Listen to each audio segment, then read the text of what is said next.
안녕하세요. PS입니다.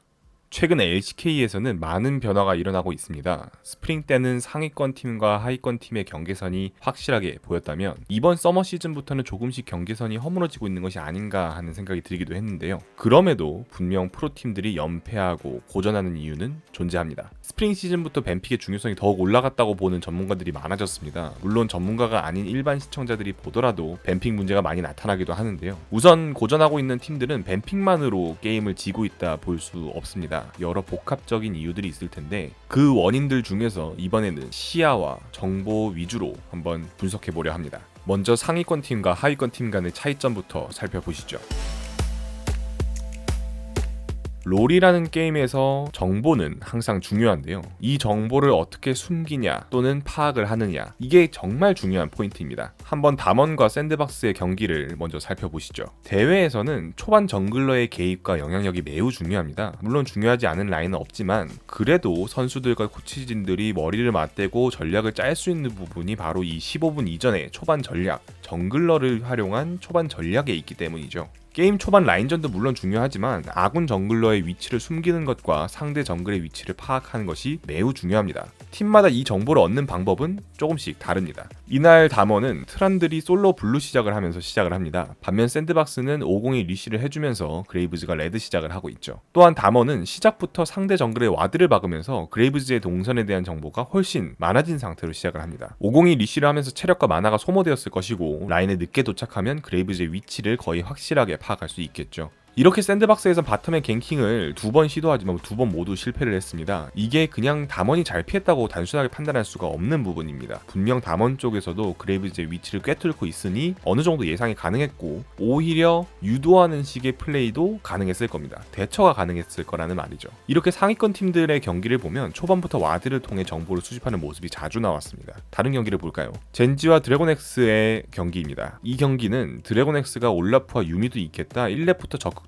용쪽 시야를 지켰고 결국 초비 선수가 레드의 와드까지 막으면서 시작을 하는 모습입니다. 물론 젠지와 DRX 모두 솔로 버프를 시작하는 모습이었고요. 3세트 역시 서로 솔로 버프 시작, 그리고 DRX는 초반에 와드 3개를 쓰면서 정보량을 늘리고 있는 모습입니다. 젠지 역시 트런들로 역버프를 시작하면서 동선을 예측하기 힘들게 하는 모습이고요. 아군 정글러의 정보는 숨기고 상대 정글의 위치를 파악하는 정도가 분명 승패에 영향을 준다는 것입니다. 갱킹 회피율도 높이고 역갱 확률을 높일 수 있는 아주 좋은 방법이기 때문이죠. 그냥 단순하게 상대 진영의 와드를 박으면 승률이 높은 게 아닙니다. 이러한 정보를 가지고 어떤 설계를 하는지도 중요합니다. 초반 정보를 다 얻었다 하더라도 활용하지 못하면 말짱 도루묵이죠. 예를 들어 상대 위치를 파악하고 있으니 딜 교환을 부담 없이 강하게 하는 것, 또는 일부러 갱킹을 유도하면서 역갱 설계를 하는 방법, 이런 것들이 있겠죠. 더 구체적인 예시를 한번 살펴보겠습니다. 하나와 서래원 2세트 경기입니다. 서래원은 앨리스가 리쉬를 받으면서 레드 시작을 했고 하나는 트런들이 솔로 레드를 시작을 하면서 동선을 짜고 있습니다. 여기서 서로 상대 진영에 와드를 하지는 않았으니 하나의 앨리스 위치에 대한 정보가 조금은 더 많다고 볼 수 있겠습니다. 서래원의 바텀이 조금 늦게 도착했고 룰루의 마나가 조금은 빠져 있으니 말이죠. 일부러 서래원이 바텀에게 연기를 시키고 동선을 꼬아버린 게 아니라면 앨리스는 레드, 블루 두꺼비 동선을 돌 확률이 매우 높습니다. 이때 조이가 라인을 먼저 밀면서 와드를 아래쪽에 박는데요. 앨리스가 위에 나타나면서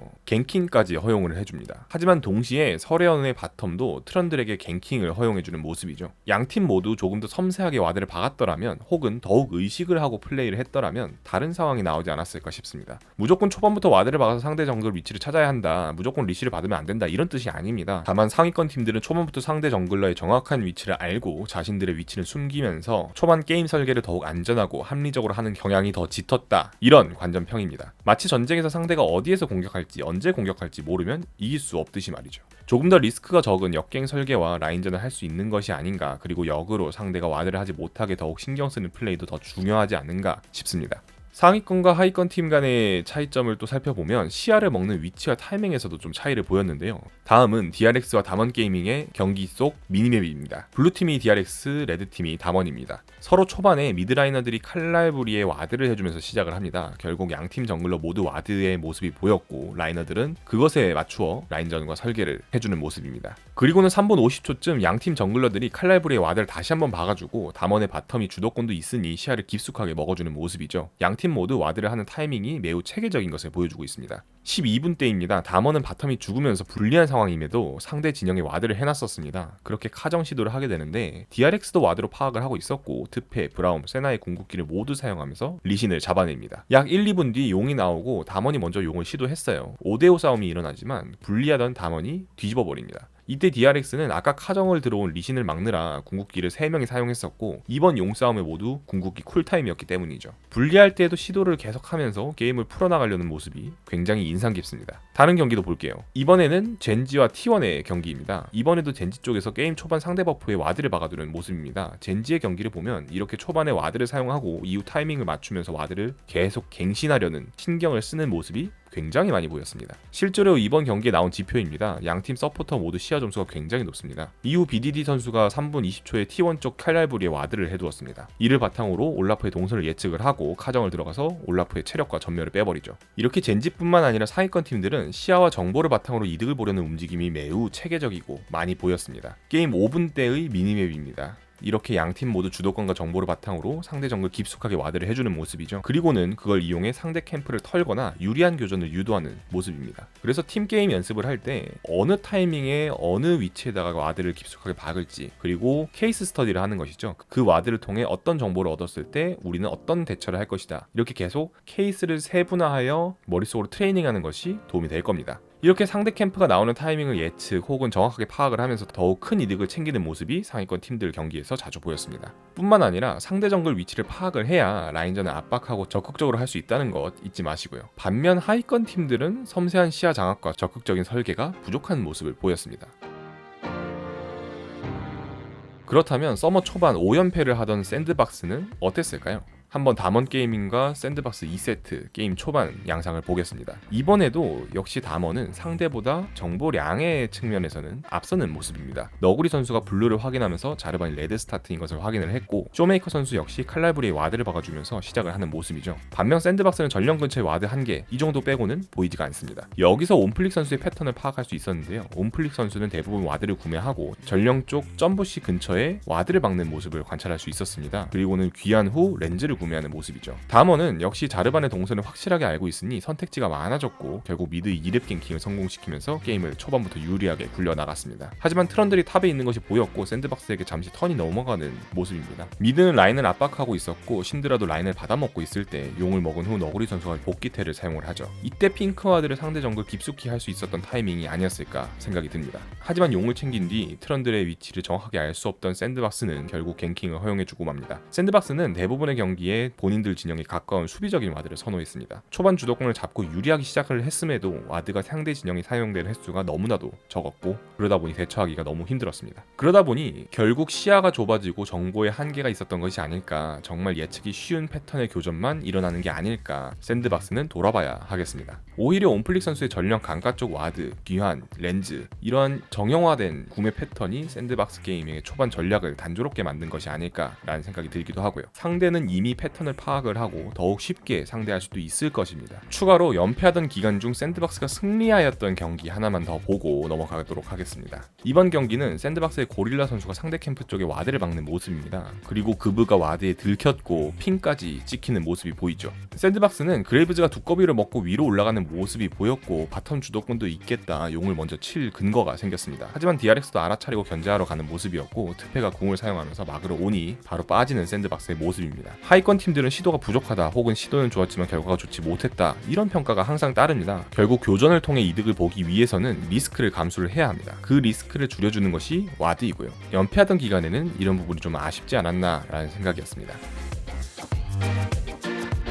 그렇다면 현재 연승하고 있는 샌드박스는 어떨까요? 다이나믹스와 샌드박스 1경기 한번 보시겠습니다. 다이나믹스는 블루팀, 샌드박스는 레드팀입니다. 이번 경기부터 샌드박스에서 나오지 않던 움직임이 보였습니다. 샌드박스는 볼리베어가 탑에 올라오는 동선에 맞춰서 탑이 푸시를 하고 같이 상대 정글에 진입을 하는 모습을 보여주었습니다. 그리고 와드까지 해주는 모습이죠. 전에는 보지 못했던 불리한 와중에도 샌드박스가 깊숙한 와드를 설치하는 모습입니다. 스코어상 지고 있음에도 상대 정글에 와드를 시도하면서 교전을 유도하는 모습이 자주 보였습니다. 전에는 스노우볼을 굴릴 방법이 없었고 시도할 것도 없었다면 지금은 시도할 것을 계속 찾으려는 모습이 보이죠. 이러한 모습이 3세트에서도 보였고 KT전에서도 상대 정글에 핑크 와드를 하는 모습이 보였습니다. 과연 이게 우연히 나온 결과물들일까요?